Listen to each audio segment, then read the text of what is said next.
ఈరోజు నర్సీపట్నం మున్సిపాలిటీలో మరి మొదటిసారిగా మరి డోర్ డోర్ ప్రోగ్రామ్ కార్యక్రమం శ్రీకారం చూడడం జరిగింది. ఇందులో పెద్దలు జమీల్ గారు, అలాగే మన పార్టీ అధ్యక్షులు, చైర్మన్లు, వైస్ చైర్మన్లు, ఇన్ఛార్జీలు, ముఖ్యంగా ఈ వార్డుకి సంబంధించి అన్నపూర్ణ, వాసు, మొత్తం నాయకులు అందరూ కూడా మరి ఈ కార్యక్రమం పాల్గొన్న పార్టీ నాయకులు అందరూ కూడా మరి మీ ద్వారా ప్రతి ఒక్కరికి కూడా ధన్యవాదాలు తెలుపుకుంటున్నాను.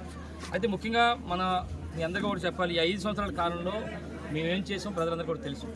అయితే ఒకసారి ప్రతి ఇంటికి కూడా వెళ్ళే కార్యక్రమం ఏంటంటే 2014 ఎన్నికల్లో చంద్రబాబు ఏ విధమైన మోసపూర్తి వాగ్దానం చేశారో అందరూ కూడా చెప్పడం జరుగుతుంది. అయితే 2014 చెప్పింది ఏది కూడా ఆచరణ సాధ్యం కానీ హామీలన్నీ కూడా ఇవ్వడం జరిగింది. వ్యవసాయ రుణాలు మాఫీ అన్నారు, చేయలేదు. అలాగే మన డ్వాక్రా రుణాలు మాఫీ అన్నారు, చేయలేదు. ఇంటికో ఉద్యోగం ఇస్తున్నారు, చేయలేదు. ఇంటికో ఉద్యోగం అయితే 2,000 రూపాయలు నిరుద్యోగం అన్నారు, ఇవ్వలేదు. ఆడబిడ్డ పుడితే 30,000 రూపాయలు అన్నారు, అదే లేదు. ప్రతి ఇంటికి కూడా 2 రూపాయలకి 20 లీటర్లు మంచినీళ్ళు తిని ఇంటింటికి ఇస్తున్నారు, అది చేయలేదు.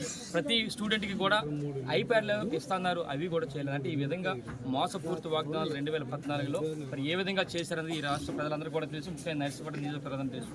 అయితే గౌరవ ముఖ్యమంత్రిగా చెప్పారు 2019 ఎన్నికల్లో కేవలం రెండు పేజీల మేనిఫెస్టో మరి పెట్టి ఈరోజు 99% కార్యక్రమం చేపట్టడం జరిగింది. అందులో ముఖ్యంగా గత ప్రభుత్వంలో లేని విధంగా జగనన్న అమ్మఒడి కార్యక్రమం ఎంతో బ్రహ్మాండమైన కార్యక్రమం, వైఎస్ఆర్ చేయుత, వైఎస్ఆర్ ఆసరా, అలాగే ప్రతిదీ కూడా మరి అన్ని జగనన్న విద్యాదీవెన, వసతి దీవెన, ఇలాగ ఎన్నో కార్యక్రమాలు ఈరోజు రాష్ట్ర ప్రజలకు అన్ని వర్గాల వారికి, అన్ని రంగాల వారికి కూడా గౌరవ ముఖ్యమంత్రి గారు బ్రహ్మాండంగా ఏదైతే మేనిఫెస్టోలో పెట్టారో 90% కార్యక్రమాలు చేయడం జరిగింది.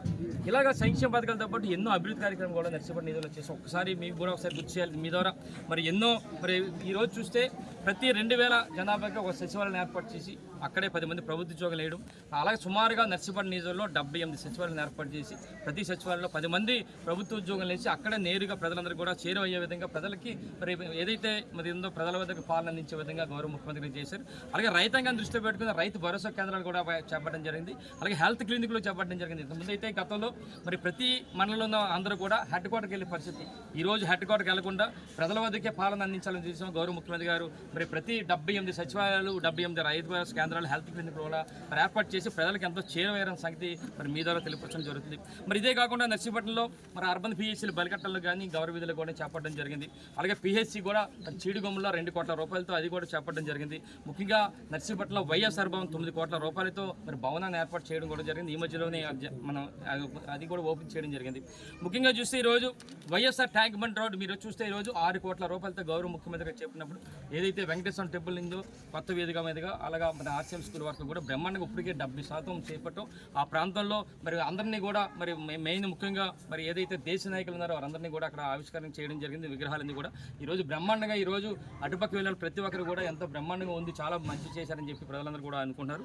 ఇదే రోడ్డుకి సంబంధించి గత తెలుగుదేశం ప్రభుత్వంలో ఐందపాత్ర ఏం చేశాడు, 3 కోట్ల రూపాయలు ఒక శిలాఫలకం పెట్టి 3 కోట్ల రూపాయలు జేబులు వేసుకున్నారు తప్ప ఎక్కడ రోడ్డు చేయలేదు పరిస్థితి. కానీ ఈరోజు 6 కోట్ల రూపాయలతో 70% బ్రహ్మాండంగా చేసాం. ఒకసారి ఈ నియోజకవర్గ ప్రజలందరూ కూడా గుర్తించాలని చెప్పి సందర్భంగా తెలియదు. 10 కోట్ల రూపాయలు రోడ్డు బయట ఇచ్చారు. మరి ఏదైతే పెద్దలు ఉన్నారో 100 అడుగులు చేస్తామనేది 90 అడుగులు మీకు చేయండి అని చెప్పి చాలా మంది రిప్రజెంటేషన్తో 90 అడుగులు చేయడానికి నిర్ణయం తీసుకుని అప్పటికే కొంతవరకు చేసాం.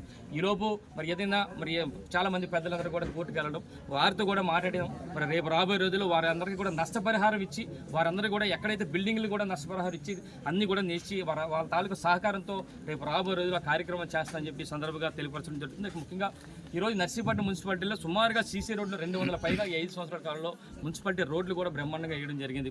అయితే ఈరోజు నర్సీపట్నం జిల్లాలో సుమారుగా మనబడి నాడు నేడు కార్యక్రమంలో స్కూల్స్ అభివృద్ధి బ్రహ్మాండంగా సుమారుగా 200 స్కూల్స్ కూడా మరి గతంలో లేని విధంగా ఈరోజు ఏదైతే కార్పొరేట్ స్కూల్స్ ఉన్నాయో ఆ విధంగా ఈరోజు నర్సీపట్నం నియోజకవర్గంలో బ్రహ్మాండంగా స్కూల్స్ కూడా ఏర్పాటు చేసిన సంగతి మీ ద్వారా తెలియపరచడం జరుగుతుంది. ముఖ్యంగా నర్సీపట్నం మున్సిపల్ ట్యాక్స్లు ఏదైతే 2019 ఎన్నికల్లో మేము వాగ్దానం చేసామో 25% మరి గౌరవ ముఖ్యమంత్రి వైఎస్ జగన్మోహన్ గారు 25% ఈ నర్సీపట్నం ప్రజలపై ఉన్న భారాన్ని తగ్గించి 25% తగ్గించిన సంగతి మరి మున్సిపల్ ప్రజలందరూ కూడా గుర్తించాలని చెప్పి సందర్భం తెలియపరుస్తున్నాం. అలాగే ముఖ్యంగా టెంపుల్స్ చూస్తే ఈరోజు సుమారుగా నర్సీపట్నం నిధుల్లో 200 టెంపుల్స్ సుమారుగా ఒక్కొక్క టెంపుల్ 10 లక్షల చొప్పున 20 కోట్ల రూపాయలు ఇప్పటికే చేసాం. చాలా నిర్మాణ దశలు కూడా ఉన్నాయని చెప్పి మరి మీ ద్వారా తెలియపరచడం జరుగుతుంది. ముఖ్యంగా టిడ్కో గృహాల గురించి చెప్పాలి. అందరూ కూడా చాలా మంది ఇప్పుడు టీడీపీలో ఏమంటారంటే టిడ్కో గృహాలు మేమే తెచ్చామన్నారు. నిజమే తెచ్చారు, కానీ మీరు మీ ప్రభుత్వ హయాంలో చేయలేని పరిస్థితి. 128 కోట్ల రూపాయలతో శాంక్షన్ చేసి కేవలం 35 కోట్ల రూపాయలతో చేసి మీరు చేతులు దులుపుకున్నారు. అందులో 35 కోట్లలో సుమారుగా 10 కోట్ల రూపాయలు మరి మీ ఇంటికి మరి అక్కడ మన ఎవరైతే కాంట్రాక్ట్ ఉన్నారో బెదిరించి భయపించి 10 కోట్ల రూపాయలతో అందులోనే మీ ఇల్లు కట్టుకునే సంగతి ఈ నియోజకవర్గ ప్రజలు, ముఖ్యంగా మున్సిపల్ ప్రజలందరూ తెలుసు. మరి ఏదైతే గౌరవ ముఖ్యమంత్రి జగనన్న ప్రభుత్వం వచ్చిన తర్వాత అన్న వీళ్ళు 128 కోట్లు శాంక్షన్ చేయడం చేశారు, కానీ కట్టలైపోయారు, 35 కోట్లు చేశారని అన్నప్పుడు గౌరవ ముఖ్యమంత్రి గారు ఇప్పుడు 93 కోట్ల రూపాయలతో మీకు చేయించాం. 73 కోట్లు జగనన్న ప్రభుత్వంలో డబ్బులు ఇచ్చిన సంగతి మీ ద్వారా టిట్కో గృహాల సంగతి మీ అందరూ కూడా చెప్పాం. అందులో సుమారుగా 350 మందికి మరి ఊరికనే రూపాయికే మరి సుమారుగా 10 లక్షలు విలువ చేసే ఇల్లుని కూడా మరి మొన్ననే హ్యాండ్ ఓవర్ చేసిన సంగతి మరి మీ ద్వారా తెలియపరచడం జరుగుతుంది. ఇక ముఖ్యంగా చూస్తే సచివాలయ వ్యవస్థ బ్రహ్మాండంగా ఉంది, చూసాం.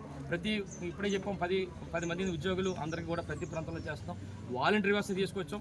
ప్రతి ఇంటికి కూడా ఏం కావాలో తీసుకొని ప్రతి ఇంటికి కూడా మరి 1వ తారీఖునే పెన్షన్ ఇచ్చే కార్యక్రమం వాలంటీర్ వ్యవస్థ ద్వారా బ్రహ్మాండంగా జగనన్న ప్రభుత్వంలో చేయడం జరిగింది. ముఖ్యంగా చూస్తే ఈరోజు నియోజకవర్గంలో చాలా కొన్ని సంవత్సరాల నుంచి కూడా పెండింగ్లో ఉన్న ROFR పట్టాలు కూడా మరి ఈరోజు కొన్ని వేల మందికి పట్టాలు కూడా ఇచ్చిన సంగతి తెలియపరుస్తూ